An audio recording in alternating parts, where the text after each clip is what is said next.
మధ్య టీవీలో వంట ఆహా కార్యక్రమం అవి కూడా ఫాలో అవుతున్నా. పురుగులు ఏరకుండా గోంగూర పచ్చడి చేసుకొని తింటే ఆరోగ్యానికి మంచిదని ఎవరు మంచి సత్యానిగా చెప్పారా? కాదు తాటిపూడి వెంకట్రావు చెప్పాడు. ఆడెవడు మా ఊర్లో పెళ్లిళ్ళకి దినాలకి వంట మాస్టర్ ఉన్నాడా? ఈ మధ్యన పోయాడు. పాపం మా ఊరు ఆడవాళ్ళందరూ ఆయన దగ్గర వంట నేర్చుకున్నారు. వాడికి స్తూపం కూడా కట్టపోయారు. మంచి ఐడియా చెప్పారు. ఈసారి మా ఊరు వెళ్ళినప్పుడు అందరం సంతాలు వసూలు చేసుకొని ఆ పని చెప్పారు. గోంగూరలో పురుగులు ఏరకుండా పచ్చళ్ళు వచ్చేప్పటికి స్తూపం కడతా స్తూపం. పోరా ప్రభా నేను బయటకు వెళ్తారా? టిఫిన్ పెట్టమన్నారు. ఇప్పుడు వద్దంటున్నా. ఎందుకు వద్దంటున్నారో నాకు తెలుసులే. టిఫిన్ లో గోంగూర పచ్చడి వేసి పెడతాననేగా. బాగా క్యాచ్ చేసావు. ఆ పచ్చళ్ళు వేసుకుని తిను, నేను హోటల్కి వెళ్ళి తినొస్తా. వెళ్ళండి వెళ్ళండి. ఆ హోటలాడు పెనం మీద నీళ్ళకు బదులు వాడి చెమటంతా తీసి దోశ వేసిస్తాడు. అది తిని బ్రహ్మాండంగా ఉందంట. చెప్పేది నిజమేగా.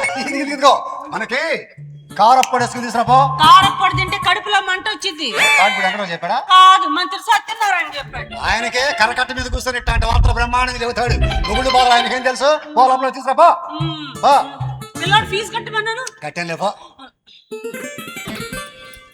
వచ్చే పండుగ నాకు 5,000 పెట్టి చీర కొంటానన్నారు.